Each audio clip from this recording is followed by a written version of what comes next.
Buenos días, hermanos, Dios les bendiga. Qué gran gozo ver a la iglesia llena, ya no acabamos. Gracias a Dios.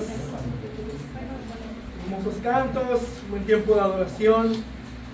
Y en esta mañana vamos a exponernos a la palabra de Dios en este momento. Y pues, continuando con nuestras exposiciones en el libro de Romanos, vayamos a Romanos capítulo 3. Estamos comenzando ya este capítulo, ya observamos los primeros versículos de este capítulo. Vamos a estar leyendo en esta ocasión Romanos capítulo 3, versículos del 9 al 18.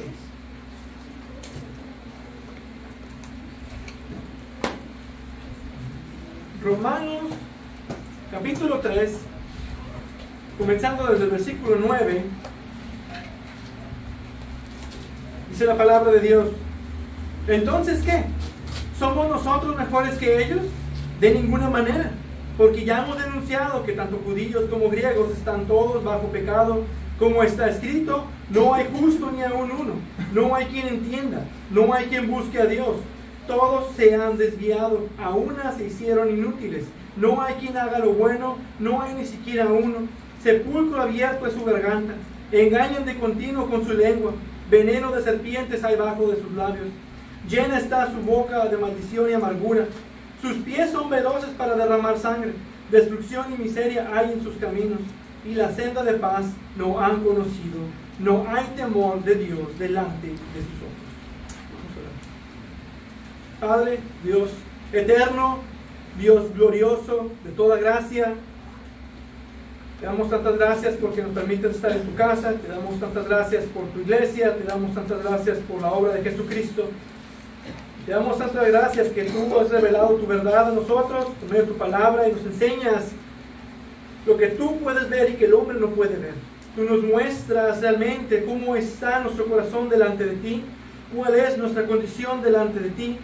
Y llegando a este pasaje, te pido que seamos confrontados con nuestra verdadera naturaleza y podamos entender qué tan bajo es el hombre, qué tanto ha caído, cuál es su condición depravada. Podemos entender y ver nuestra pecaminosidad, pero también ver que tu gracia es mayor. Gracias te damos por este tiempo, te pido que nos hables por medio de este pasaje, te damos toda gloria y honra en el nombre de Jesucristo. Amén. Amén. Bueno, hemos estado ya analizando la parte final de esta larga sección que Pablo ha comenzado desde el capítulo 1, versículo 18. Pablo está demostrando en toda esta sección por qué todos necesitan el evangelio de la gracia de Jesucristo. ¿Por qué es tan importante el anunciarles el evangelio a esas personas que no ha conocido que están en Roma? Ese es su deseo, de predicarles el evangelio, el glorioso evangelio de Jesucristo. Y él ha estado exponiendo esto del evangelio, pero antes de mostrarles las buenas noticias, él ha demostrado que todos los hombres son pecadores y que por lo tanto están bajo la ira de Dios. La ocasión pasada analizamos los versículos del 1 al 8, donde Pablo anticipa varios argumentos que sus lectores pudieran tener de objetar. Y él responde a esas objeciones que a lo mejor pudieran surgir de todo esto que él ha estado tratando, que ha estado lidiando mayormente con el judío, como observamos a partir de la mitad del capítulo 2. Él se enfoca ahora a sus compatriotas judíos, él empieza a enfocarse en esto, considerando los privilegios que todos los judíos han tenido. Parecía que por esos privilegios, de alguna manera, ellos tenían alguna ventaja espiritual o alguna posición favorable delante de Dios, por medio de los ritos, por medio de la circuncisión, por medio de tratar de seguir la ley. Y Pablo refuta todo eso. Y observamos anteriormente 4 posibles objeciones que pudieron haber surgido en sus lectores y sus respuestas. Y ahora se está acercando ya a la conclusión de esta larga sección donde Pablo acusa a todos los hombres de estar bajo condenación, bajo la ira de Dios, como naturalmente pecadores e incapaces de poder salvarse a sí mismos de tal condenación. Y ahora va a demostrar que toda la humanidad está bajo pecado. Algo que ya ha mencionado, ya ha estado tratando de dejar a todo el mundo bajo pecado, pero ahora lo hará por medio de dar el diagnóstico que Dios ya ha dado en el Antiguo Testamento, para luego dar la conclusión en los versículos 22 y 23, el cierre de toda esta enseñanza, que todos somos pecadores y que todos necesitamos el Evangelio de Jesucristo. Es importante notar que este pasaje enseña dos doctrinas muy importantes: la doctrina de la universalidad del pecado y la doctrina de la depravidad total, conocida a veces también como depravidad radical o corrupción radical. Y estos pasajes, Pablo pone de manifiesto la terrible condición espiritual y moral en la que se encuentra el ser humano. Y solo la gracia de Dios puede liberar a un hombre de su estado caído. Y lo vamos a ver en 4 secciones. El versículo 9, la universalidad del pecado. Luego, un breve resumen de la depravidad radical en los versículos del 10 a 12. Los frutos de la depravidad radical, versículos del 13 al 17. Y la raíz de la depravidad radical en el versículo 18. Comenzamos con el primer punto, dice el versículo 9. Entonces, ¿qué? ¿Somos nosotros mejores que ellos? De ninguna manera. Pablo llega a la conclusión del debate que había estado lidiando anteriormente. Después de vencer todo argumento, deja al judío al mismo nivel, igual que al gentil, sin armas, sin argumentos, y les dice: a ver, judío, entonces ¿qué? Ya no tienes más argumentos, ya se te acabaron las excusas, se acabó la batalla. ¿Cómo podemos entonces concluir esto? Y su propósito en general es dejar a todos bajo condenación, haciéndoles ver que están en un estado caído con una naturaleza pecaminosa. Aquí el texto original solo dice: ¿somos nosotros mejores? No hay una comparación contra quién, pero por el contexto es obvio que ese contraste es entre los judíos y los gentiles. Y Pablo, como judío, se pone del lado del judío y por eso dice nosotros. Somos nosotros. Aquí también la palabra mejores se puede traducir como tener cierta ventaja o estar por delante de alguien. En otras palabras, Pablo está preguntando: ¿somos nosotros los judíos mejores o con más ventaja que los gentiles? Y nuevamente podemos observar esta negación que observamos repetidamente en el pasaje anterior: de ninguna manera. E interesantemente, aunque diga lo mismo, realmente está usando otra palabra para expresar esa misma negación. La palabra griega ou es una negación más absoluta que la palabra me, que había estado usando anteriormente para rechazar las objeciones. Y es la misma para decir de ninguna manera. Entonces aquí pudiera ser algo así como rotunda y absolutamente no, sin lugar a duda. Simplemente no hay ninguna posibilidad de que haya ventaja de los judíos sobre los gentiles, aún por tener todos los privilegios religiosos que tenían. Pero ¿en qué sentido es esta ventaja? ¿Que no acabamos de observar anteriormente que sí había grande ventaja del judío? Sí. Sin embargo, la ventaja del judío no era en cuanto a una posición delante de Dios. Esa es la gran diferencia. La intención de Pablo es decirles que sí era ventaja tener esos privilegios religiosos que Dios les había dado, sin embargo no los justificaba delante de Dios. En cuanto a la posición delante de Dios, todos esos privilegios que tenían no sirven. Aun cuando tenían la ley, tenían la palabra y tenían a los profetas, no escuchaban, pecaban de todas formas e iban en pos de sus propios caminos. Delante de Dios no ganaron nada por tener todos esos privilegios. Y esa era su intención. Todo este pasaje ha sido para llegar a esa conclusión que le sigue en el versículo 9 y que reitera en el versículo 22 y 23. Continuamos en el versículo 9, dice: porque ya hemos denunciado que tanto judíos como griegos están todos bajo pecado. Y es importante ver que dice judíos como griegos. Como hemos visto anteriormente, Pablo está hablando aquí de una universalidad. En la iglesia de Roma y en Roma en general había judíos y había griegos. Los judíos representaban a Israel y los griegos a los gentiles. Es como decir, los judíos y todos los demás.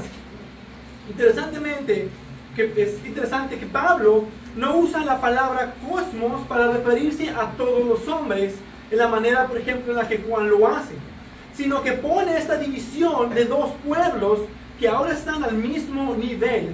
Entonces está hablando de que los judíos y todos los demás, es decir, todo el ser humano está bajo pecado. Y lo que quiere decir es que todos están en la misma condición, todos tienen la misma naturaleza depravada. Delante de Dios ninguno tiene ventajas, todos necesitan la justificación que es por la fe en Cristo Jesús, porque todos han pecado.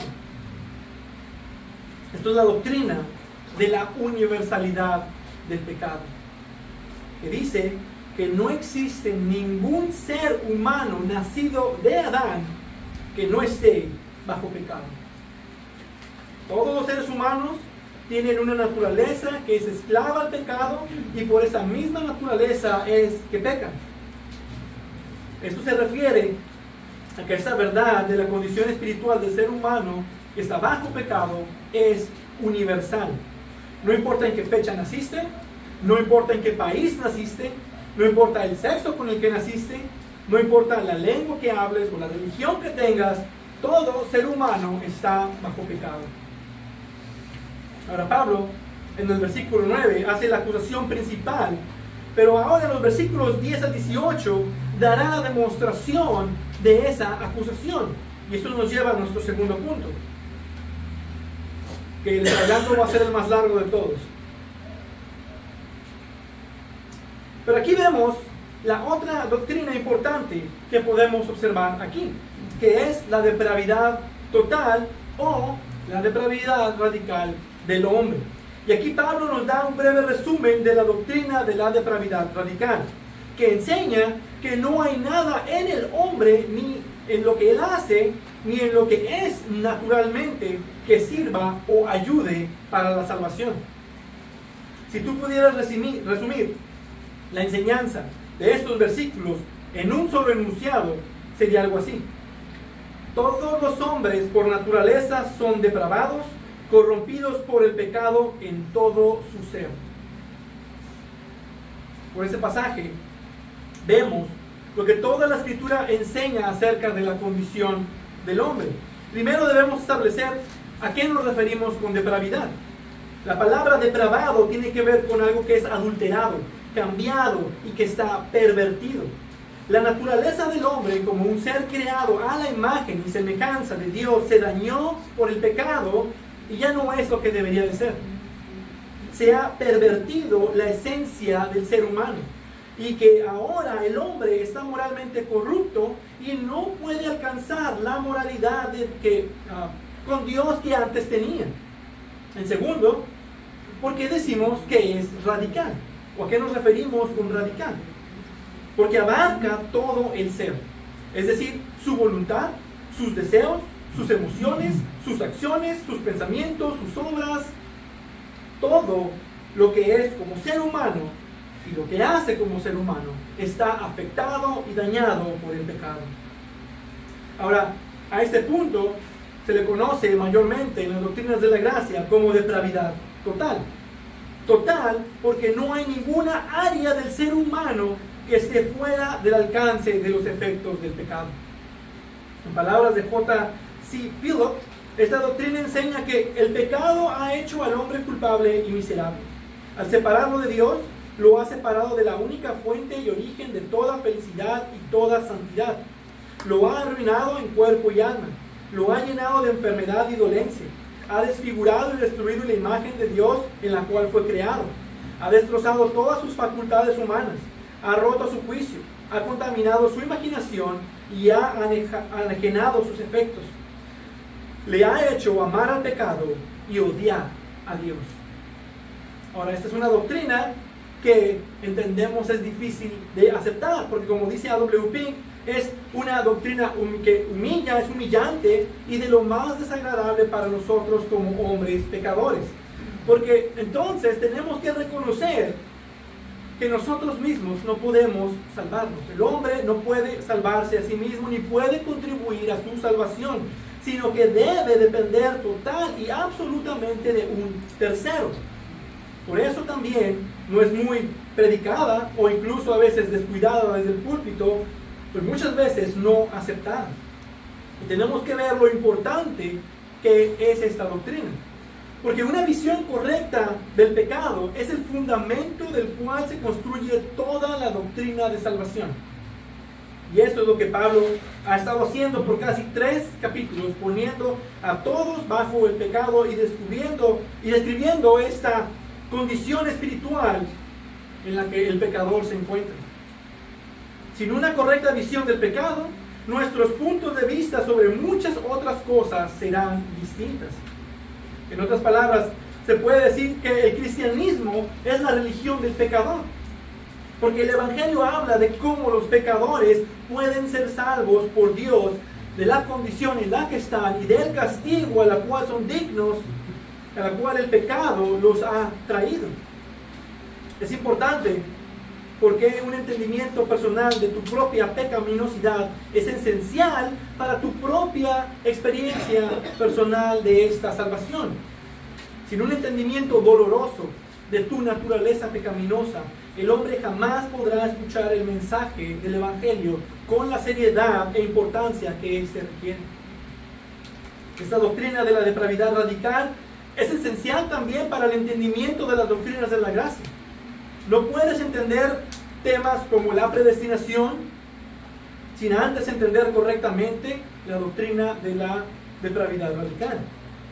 Finalmente, esta doctrina, como dice A.W. Pink, tiene un gran valor práctico y de importancia espiritual, excesivamente iluminadora, muy necesaria y beneficiosa. Es una muy importante doctrina. Esto es un muy corto resumen de lo que la doctrina de la depravidad radical enseña. Ahora veamos el estado general que nos tiene nuestra propia depravidad, según nos describe Pablo en este pasaje. Versículo 10 dice, ¿cómo está escrito? Pablo usa esta frase para afirmar que está citando las Escrituras, particularmente del Antiguo Testamento. Es una forma de decir, tal como el Señor les había dicho, o así me ha dicho el Señor. Son frases que encontrarán seguido en el Antiguo Testamento. Está afirmando la autoridad de las Escrituras. Entonces, lo que va a decir no lo está diciendo Pablo. Pablo no puede ver el corazón. Son palabras de Dios quien sí puede ver el corazón. Ahora, lo que Pablo está haciendo aquí es atar las ideas de varios pasajes del Antiguo Testamento. Y digo ideas porque notarán que las citas no son exactas. Pero Pablo está interpretando esa verdad y usándola para afirmar esa doctrina. Y lo hace con por lo menos 6 pasajes distintos. Y digo por lo menos 6 porque a veces hay pasajes que se repiten unos con otros en diferentes lugares y pudiera dar alusión de que hay más pasajes citados. Incluso algunos dicen que en total son 8 pasajes referenciados en este pasaje. Los voy a dar lento para los que toman nota. Para el versículo 10, Pablo está citando Eclesiastés 7:20. Eclesiastés 7:20. Para los versículos 11 y 12, Pablo está citando Salmos 14 del 1 al 3 y Salmos 53 del 1 al 3, que es lo que les decía, en estos son un pasaje idéntico. Salmos 14 del 1 al 3, Salmos 53 del 1 al 3. Para el versículo 13, Pablo está citando Salmos 5:9, Salmos 140, versículo 3. Salmos 5:9, Salmos 140, versículo 3. Para el versículo 14, Romanos, Pablo está citando Salmos 10, versículo 7. Salmos 10, versículo 7. Para los versículos del 15 al 17, Pablo está citando Isaías 59, versículos del 7 al 8. Isaías 59, versículos del 7 al 8. Ahora el versículo 18 está citando Salmos 36, 1. Salmos 36, 1. Y hace esta selección de pasajes de las Escrituras para hacer claro y válido su punto. Y uno pudiera leer esto como una mezcla paulina de versículos sin ninguna razón. Pero la verdad es que no hay accidentes con la palabra de Dios. No hay nada aleatorio en la selección de estos pasajes. Hay un orden lógico definido. De una forma general, Pablo está demostrando el estado espiritual de todo ser humano como radicalmente depravados. Este es el inicio del punto al que Pablo nos había estado llevando desde Romanos 1, 18. Desde ese pasaje hay una secuencia. Pablo ha estado demostrando que todo ser humano está bajo pecado, que todo ser humano está en todos los sentidos afectado por el pecado. Y lo que hace en toda esta sección y la que sigue de los versículos 19 al 23, para entonces poder presentar el glorioso evangelio de la gracia. Ahora, estas porciones nos describirá en resumen la doctrina de la depravidad radical, y para eso Pablo usa este lenguaje universal. Primero dice, no hay ni aún uno. No hay ni aún uno. Y luego repite, no hay, no hay. Y luego también dice, todos. Está hablando en un sentido universal. Se refiere a ningún ser humano. Ningún ser humano es justo, ningún ser humano puede entender, ningún ser humano puede buscar, y todo ser humano es inútil para los asuntos espirituales. Nuevamente, vemos esta universalidad del pecado. Pero empieza el versículo 10 a describir esta condición. No hay justo ni aún uno. Esta porción no quiere decir que todo hombre tenga una falta de sentido de justicia y que nadie es justo en su actuar de alguna manera. No quiere decir que todos los gobiernos son injustos, que todas las cortes son injustas. No se está refiriendo a las obras. Como personas deseamos que se nos trate con justicia. Tenemos un sentido de justicia. Cuando tú escuchas a alguien decir, eso no es justo, realmente es porque hay un sentido en él que está buscando una justicia real y pura, aunque es solo porque le conviene. Pero no es lo que Pablo quiere decir. Pablo está hablando más bien en términos de nuestra posición delante de Dios, de nuestra posición legal delante de Dios. No es simplemente alguien injusto, sino más bien es un término posicional. Es alguien que delante de Dios no está posicionado como justo, es decir, alguien que no está justificado delante de Dios. En otras palabras, Pablo está diciendo que no hay absolutamente nadie que sea justo según el estándar de Dios. En general, ese es el estado de la naturaleza humana, de pecar, y por lo tanto en el tribunal de Dios nuestro nombre aparece en la fila de ofensor y de criminal. Como hemos quebrantado su perfecta ley, no queda más que la justicia que debemos de recibir para pagar por nuestra ofensa, y por lo tanto nosotros no podemos como pecadores estar bien delante de Dios. Estamos como culpables, como dignos merecedores del castigo. Esa es nuestra posición real delante de Dios, quien es justo, quien es el juez de toda la tierra. Entonces nadie es legalmente justo y nadie puede hacer algo al respecto. Somos culpables y estamos condenados. Y al final todos estos tienen que ver con nuestra relación con Dios. De una forma general, lo que Pablo está diciendo es que nadie que, impulsado por su propia voluntad, pueda tener una relación de amor con el único Dios vivo y verdadero, porque están posicionados como criminales. Versículo 11. No hay quien entienda. No hay quien considere las cosas de Dios. No hay nadie que sea sabio en los asuntos de Dios. No hay nadie que entienda sobre las cosas de Dios. Le puedes hablar cosas de Dios, pero como no las entiende, entonces las menosprecia como un necio, porque le falta sabiduría. Y la falta de sabiduría, la vemos en Proverbios, es igual a ser un necio. Porque Dios no está en sus pensamientos.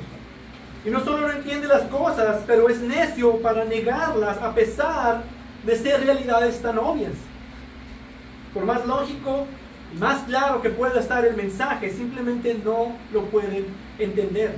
No entienden la relación que tienen con Dios como enemigos de Dios. No entienden su posición de condenación. No entienden su condenación como pecador. No entienden que están bajo la ira de Dios. Y no entienden su necesidad de Cristo. Ahora, esto tiene que ver con nuestras mentes.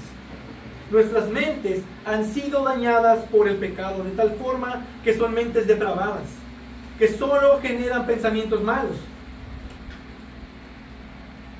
El Señor miró que era mucha la maldad de los hombres en la tierra, y que toda intención de los pensamientos de su corazón era solo hacer siempre el mal. Génesis 6:5. Es decir, que sus pensamientos se generan con la intención de hacer el mal. También tienen entenebrecido o opacado el entendimiento. Ellos tienen entenebrecido su entendimiento. Están excluidos de la vida de Dios por causa de la ignorancia que hay en ellos, por la dureza de su corazón. Efesios 4:18. Es decir, que sus pensamientos están opacados, nublados. No pueden ver las cosas con claridad. Ni siquiera la luz la pueden ver como luz. Y Pablo lo describe en Romanos 8 nuevamente. El estado de esta mente depravada. La mente puesta en la carne es enemiga de Dios, porque no se sujeta a la ley de Dios, pues ni siquiera puede hacerlo. Y los que están en la carne no pueden agradar a Dios. Es decir, que sus pensamientos están siempre en contra de las cosas de Dios y de sus leyes y sus mandamientos. Entonces la mente está entenebrecida, es enemiga de Dios y siempre tiene la intención de hacer el mal. Esa es la naturaleza del hombre en cuanto a su mente. Lo que Pablo está diciendo es que no hay nadie que, impulsado por su propia voluntad, piense en tener una relación de amor con el único Dios vivo y verdadero, porque tienen una mente depravada que es enemiga de Dios. Ahora, antes de ver el siguiente, observen el orden lógico que Pablo pone estos. Primero, no hay justicia en el hombre, es injusto. Y es injusto porque no tiene un entendimiento. Y debido a que no tiene un entendimiento, no busca a Dios. Versículo 11. No hay quien busque a Dios. Primero debemos entender lo que no está diciendo. Pablo no se está refiriendo a una mera búsqueda de lo espiritual o incluso sobrenatural. Muchos honestamente buscan una relación con algún Dios. Oran, sirven a su Dios. Incluso también muchos que dicen ser cristianos hacen esto. Muchos que viven la religión están buscando algo más. Tienen un sentir de que hay algo más y buscan y tratan de tener esta relación. Están buscando tener una relación con un Dios. Entonces, ¿a qué se está refiriendo Pablo con que nadie busca a Dios? Debemos entender que Dios no está perdido. Él está cerca de todos. Hechos 17:27 dice, para que buscaran a Dios y de alguna manera palpando lo hallen, aunque Él no está lejos de ninguno de nosotros. Él está cerca de nosotros. Entonces, ¿en qué sentido dice que no pueden buscar de Dios? Esto más bien no tiene que ver con, no tienen un deseo por Dios, es lo que tiene que ver. No tienen un deseo por Dios, no buscan porque no hay un deseo por las cosas de Dios, no hay un deseo por Dios. Cuando no deseas algo, no lo buscas, pero cuando deseas algo, lo buscas y lo buscas de todo corazón. El buscar a Dios con el deseo, no solo de encontrarle, sino de pertenecerle. Desear realmente una relación íntima de amor con Dios. Entonces el hombre en su depravidad no desea relacionarse con Dios, no desea encontrarle, sino todo lo contrario. Queremos subir y queremos escondernos como lo hicieron Adán y Eva en el huerto. Queremos buscar hojas de higuera para taparnos, queremos buscar árboles en los cuales nos podemos tapar, nos podemos esconder. Esa es la reacción de nuestra naturaleza en cuanto de Dios se trata, escondernos. Nos escondemos en el formalismo religioso, nos escondemos en la hipocresía, en la moralidad. No hay un deseo natural de querer buscar a Dios ni de relacionarnos con Él. En otras palabras, nadie quiere encontrar al Dios verdadero. Sí, buscan a un Dios y encuentran muchas veces ciertos dioses, viven la religión, pero es un Dios falso inventado por algún hombre, incluso por ellos mismos. Es un ídolo. Cuando alguien busca a Dios de todo corazón es porque Dios lo encontró primero. Ahora, esto tiene que ver con nuestros motivos y por lo tanto esto es un asunto del corazón. Nuestros deseos y motivaciones han sido dañados por el pecado de tal forma que ahora tenemos corazones depravados. Este corazón depravado solo desea el mal, porque del corazón provienen malos pensamientos, homicidios, adulterios, fornicaciones, robos, falsos testimonios y calumnias. Mateo 15, 19. Simplemente nuestro corazón es una fábrica de ídolos que busca adorar cualquier cosa que no sea Dios. Desea relacionarse con cualquier cosa que no sea Dios. Lo que Pablo está diciendo es que no hay nadie que, impulsado por su propia voluntad, desee tener una relación de amor con el único Dios vivo y verdadero, porque tienen un corazón depravado. Entonces hemos observado el estado general de esta depravidad, pero entonces, ¿cuáles serían algunas consecuencias? Versículo 12. Todos se han desviado, a una se hicieron inútiles. Esto es un eco de las palabras de Isaías 53:6. Todos nosotros nos descarriamos como ovejas, nos apartamos cada cual por su camino. Está hablando que deliberadamente buscamos ir contra del camino correcto. Buscamos ir en contra de las cosas de Dios. Por nuestro corazón depravado, nuestra voluntad es sin control. Corremos hacia el mal. Y es por nuestra necia insistencia que nos enfocamos en nuestra autodeterminación y nos valemos de nuestra propia autosuficiencia. Estamos determinados, a pesar de ir en contra de la razón, a no andar en los caminos de Dios. Preferimos salirnos del camino, y esa es la idea que pinta el pasaje. Preferimos salirnos del camino. Es por causa de esta depravación que abarca todo nuestro ser, nuestro corazón y pensamientos, que también afectan nuestras voluntades. Lo que Pablo está diciendo es que no hay nadie que, impulsado por su propia voluntad, quiera tener una relación de amor con el único Dios vivo y verdadero, porque tienen una voluntad inclinada a ir en contra de Dios. Y luego después nos habla de la corrupción de nuestras acciones. A una se hicieron inútiles. No hay quien haga lo bueno, no hay ni siquiera uno. Y eso es en cuanto a las obras. Nuestras obras también han sido contaminadas y afectadas por el pecado, de tal forma que Isaías lo describe de esta manera. Isaías 64:6. Todos nosotros somos como el inmundo, y como trapo de inmundicia todas nuestras obras justas. Y la idea de esto es que nuestro ser es tan depravado y contaminado por el pecado que no importa cuántos trapos nuevos te pongas, de igual forma esos trapos serán contaminados.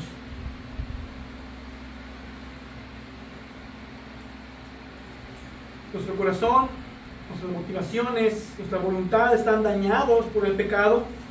Por lo tanto, también nuestras obras, lo que hagamos, nuestras acciones también están contaminadas por ese pecado. Esa es la idea que nos da Isaías. Lo que Pablo está diciendo es que no hay nadie que, impulsado por su propia voluntad, logre tener una relación de amor con el único Dios vivo y verdadero, porque tienen una voluntad que les hace hacer las cosas que son contrarias a Dios. Entonces, debido a que por naturaleza somos pecadores, en esa condición de depravidad, nuestras voluntades y por lo tanto nuestras obras también son afectadas por el pecado. Entonces podemos ver claramente que el hombre no tiene la capacidad espiritual para poder ser salvo. Espiritualmente se han hecho inútiles en cuanto a la salvación. No tienen la voluntad ni el deseo para lograr tal cosa. Sujel Michelin dice: nosotros los pecadores a veces creemos que somos gente buena que hacen cosas malas. No. Lo que la Biblia dice es que nosotros somos malos y a veces hacemos cosas buenas por la gracia común de Dios. Esa es la realidad de nuestra naturaleza. Entonces el asunto no es que cometemos pecado y por eso somos pecadores. Más bien es que por naturaleza somos pecadores y por eso pecamos. Porque no estamos hablando de que esto sea un asunto de la voluntad en sí, sino de una naturaleza. El hombre tiene una naturaleza que está en contra de Dios y eso afecta su voluntad, sus obras, sus emociones. El hombre no quiere ni puede ir a Dios. Entonces no creemos que el hombre tenga algo en su voluntad para poder ir a Dios, si Dios no obra primero en su corazón. Este es el resumen del resumen. Todo ser humano es por naturaleza radicalmente depravado. El pecado ha afectado su posición delante de Dios, su mente, su corazón, sus motivaciones, su voluntad, sus obras.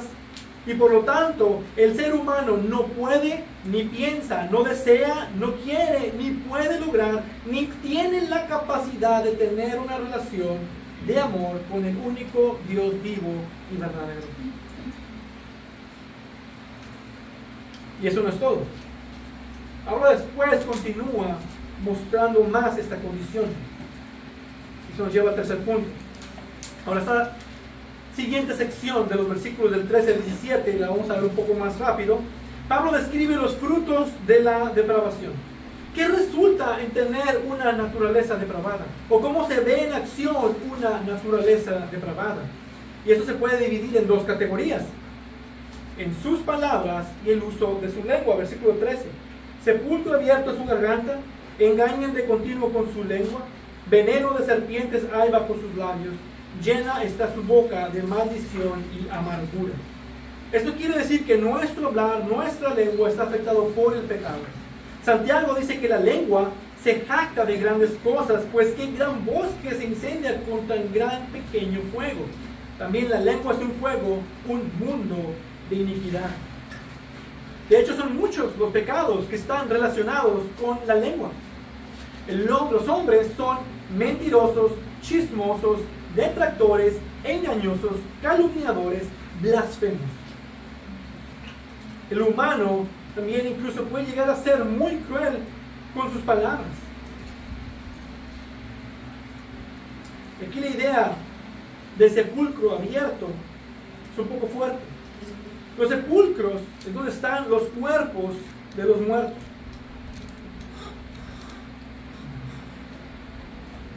Y ahí están descomponiéndose, apestando, horrible. Jesús le dijo a los fariseos que eran sepulcros blanqueados, es decir, por fuera están muy bonitos, pero adentro llevan un muerto que hiede. Esa es la misma idea de aquí, que el sepulcro, la única diferencia es que el sepulcro estaba abierto. Los fariseos lo tenían cerrado y se veía bonito. Pero dice que cuando abrimos nuestra boca es como el sepulcro abierto, donde puedes ver el cadáver en descomposición y oler la putrefacción. Cuando hablas, sacas lo que hay en tu corazón, y cuando es pecaminoso, apesta. Porque de la abundancia del corazón habla la boca, Mateo 12:34. Hablar mal del prójimo, levantarle falsos o insultos, es arrojarles veneno, es hacerles daño. Nuestra comunicación en general también ha sido afectada por el pecado. Nuestra lengua también ha afectado en ese sentido nuestras relaciones. Pero por eso también tenemos en Proverbios sobre el control de nuestro hablar.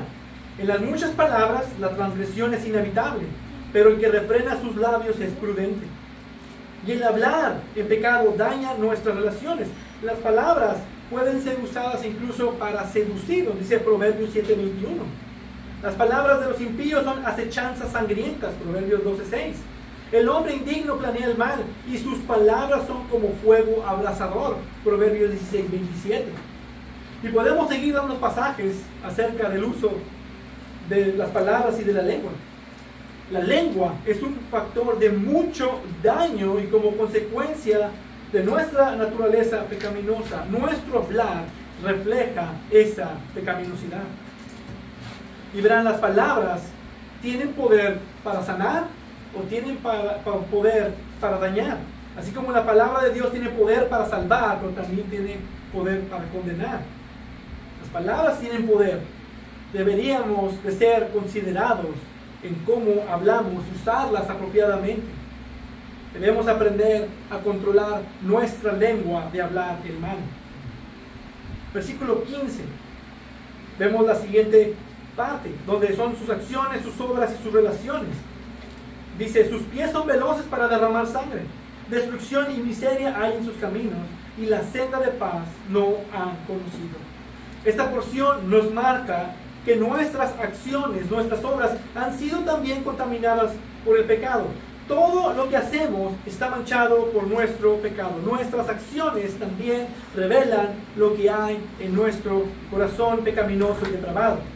Jesús comentó en Mateo 5, 21 y 22, ustedes han oído que se les dijo a los antepasados, no matarás, y cualquiera que cometa homicidio será culpable ante la corte.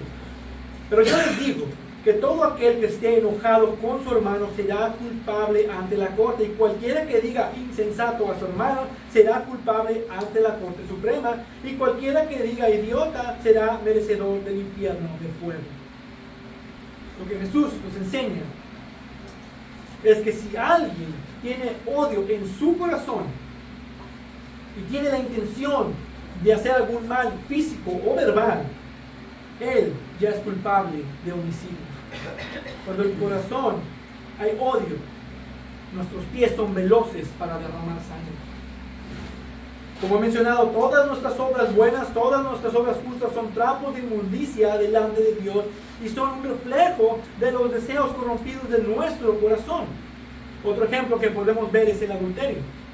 Cuando hay lujuria en nuestro corazón, cuando hay un deseo, la acción resultante será el adulterio y la fornicación.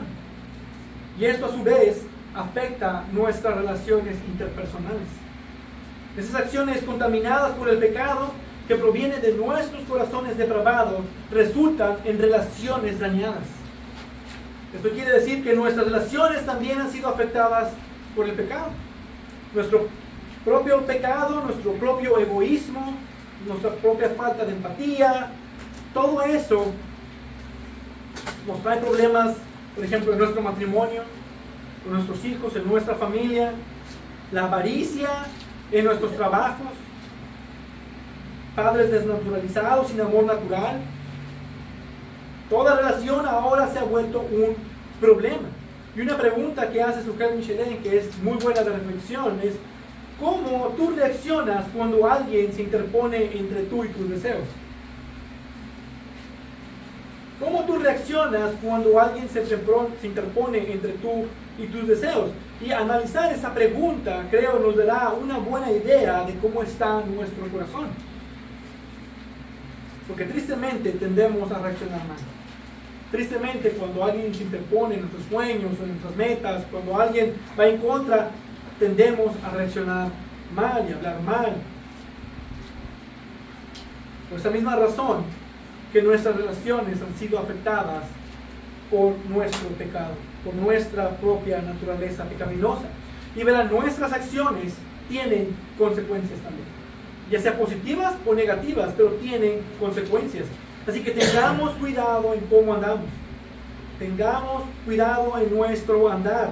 Evitemos hacer el mal y al contrario, busquemos hacer el bien lo mayor posible y estar en paz con todos en cuanto a nosotros dependa. Finalmente, Pablo nos habla de la raíz de esta depravación, versículo 18.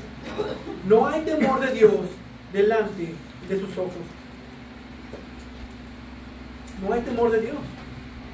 Podemos ver que el pecado ha afectado nuestras relaciones de manera horizontal, pero también ha afectado nuestra única relación vertical. Y esta porción nos habla de que nuestra relación con Dios ha sido dañada por el pecado. Y si podemos entender la secuencia, aunque Pablo pone esto hasta el final, en realidad esto es la raíz de todo lo demás. Cuando el hombre pecó, hizo una separación abismal con Dios. No puede relacionarse, Dios no puede relacionarse con el pecador porque Él es santo. Esa relación hermosa de amistad entre Dios y el hombre se convirtió en una relación de guerra y de enemistad por causa del pecado. Ahora, el hombre natural, en esta naturaleza, ignora a Dios, restringe su verdad con injusticia. El hombre no reverencia a Dios, no adora a Dios, no hay temor de Dios en nada de lo que Él es y hace. El hombre en su pecado tiene una incorrecta relación y también una incorrecta actitud hacia Dios, de odiarlo, de no amarlo, ni adorarlo como Él es digno, ni de andar en sus caminos. Ahora sabemos por los proverbios que el temor de Dios es el principio de la sabiduría. Y esto tiene que ver con un reconocimiento de que toda tu vida, todo tu andar está delante de Dios. Él es omnipresente y Él está siempre donde tú estás. De reconocer que en Él nos movemos y en Él existimos. Y sin Él no fuéramos. Él está siempre delante de nosotros. Pero cuando hay una falta de temor de Dios, es ignorar quién es Dios. Y eso es algo muy grave, porque Dios es el ser más excelente y más sublime y majestuoso que existe. Y en nuestro pecado, sabiendo que Dios está delante de nosotros, nos hacemos la vista gorda y nos tapamos la cara. Eso no es vivir en el temor de Dios. Y eso es porque nuestra relación con Dios quedó dañada por nuestro pecado. Y esa es precisamente la raíz de todo lo demás. Si tuviéramos temor del Señor y nos volviéramos a Él, habría perdón y restauración para nuestras almas, para nuestra naturaleza y para nuestras relaciones. Todo esto que Pablo ha descrito es el cuadro más gráfico de cómo es que Dios ve al hombre. La imagen de la realidad de la naturaleza depravada de todo ser humano. Para terminar, esta doctrina de la depravidad radical involucra al menos tres cosas que tenemos que ver y entender. La ausencia total de cualquier bondad que es aceptable para Dios. La contaminación generalizada de toda facultad de ser humano. Y la inhabilidad total de la voluntad para cambiar su estado actual bajo pecado. Y eso incluye su incapacidad para arrepentirse y para creer en el Evangelio. Todo ser humano es por naturaleza radicalmente depravado. Todo su ser ha sido afectado por el pecado. Ninguna persona tiene la capacidad espiritual para tener una relación con Dios. Entonces la única alternativa, la única solución, la única respuesta para esto es que Dios haga algo primero. Es que Dios obre primeramente en su corazón. Es decir, que no hay nada en el hombre, no hay ni siquiera una chispa de deseo o de fuerza de voluntad para ir a Dios o para escoger a Dios. Está totalmente desprovisto de cualquier ayuda o mérito para su salvación. Las Escrituras enseñan claramente que tú no buscas a Dios, Dios te busca a ti. Tú no escoges a Dios, Dios te escoge a ti. Tú no decides creer en Dios, Dios te regala un nuevo corazón y Él pone el creer en ti. Él te da la fe, es el don de Dios para que tú creas. Job 14:4 dice, ¿quién hará limpio a lo inmundo? Nadie. Ningún ser humano puede limpiar al inmundo, solo Dios puede limpiar al inmundo. Solo Dios puede resucitar al muerto. La salvación no depende porque tú decidas por Dios, sino de que Él obre primero en tu corazón. Nosotros hemos roto nuestra relación con Él y Él ha hecho todo por reconciliarnos con Él, enviando a su Hijo Jesucristo a morir en una cruz por nuestros pecados, para que ahora podamos estar cerca con Él y tener una relación eterna con Él. Entonces, la gloria de la salvación le pertenece a Dios de principio a fin. Espero que hayas podido ver cómo Dios te ve realmente y que entiendas la realidad de tu condición.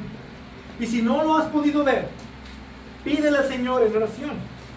Dios, muéstrame cómo soy realmente, cómo tú me ves, porque nunca sentirás gratitud hacia Cristo y gozo en el Señor o deleitarte en el Evangelio hasta que comiences a ver algo de tu propia depravidad. La doctrina de la depravidad radical nos enseña a apreciar más la sublime gracia de Cristo. Porque por gracia ustedes han sido salvados por medio de la fe, y esto no procede de ustedes, sino que es don de Dios, no por obras, para que nadie se gloríe. Efesios 2, 8 y 9. Y esa es la única esperanza para cualquiera. Solo Jesús es la esperanza para un mundo que no tiene esperanza. Solo Jesús es la respuesta para tratar con la naturaleza depravada del ser humano. Solo Jesús es suficiente para ser incapaz y poderoso Salvador para aquel que está perdido, sin Dios y sin esperanza en el mundo. Jesús es la respuesta para todo aquel que cree. Y si tú eres cristiano, debes reconocer que no es porque tomaste una decisión o hiciste una oración, sino por la pura gracia de un Dios que salva. Y salva con poder. Entre más entendamos todo lo que hemos sido salvados, de todo lo que nos rescató el Señor, de cuán depravados éramos sin Cristo, y qué tan grande es la gracia de Dios, y qué tan grande fue nuestro pecado, mayor será nuestro amor por Él. Mayor será nuestra dependencia de Él. Y Cristo será aún más precioso para nosotros. Así sea. Amén. Padre Dios bueno, Dios bendito, te damos gracias porque es un espejo en el cual tú nos muestras realmente cuál es nuestra condición delante de ti.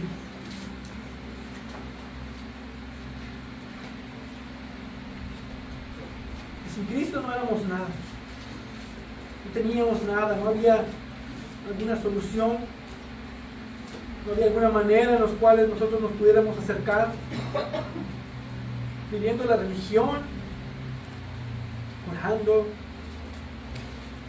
en nuestras ilusiones, tratando de vivir la relación contigo cuando era un ídolo, un Dios falso, muy pequeño. Tú nos has llamado por medio de tu Evangelio, nos has dado un nuevo corazón y nos has permitido verte, nos has permitido admirar tu gloria. Gracias te damos, porque ahora podemos ver qué tan depravados, qué tan depravados éramos. Ahora podemos ver nuestra condición y darte la gloria y la honra solo a ti, solo a tu Hijo Jesucristo, por la gran obra que ha hecho para salvar a pecadores. Te damos gracias porque nosotros estamos dentro de ese plan y tú nos has traído de las tinieblas a la luz, de la muerte a la vida, y nos has hecho partícipes contigo y podemos estar contigo en tu reino por la obra de Jesucristo. Tú nos has dado vida eterna, vida nueva en Cristo Jesús, y damos gracias y damos toda gloria por tu Hijo Jesucristo. Amén y amén.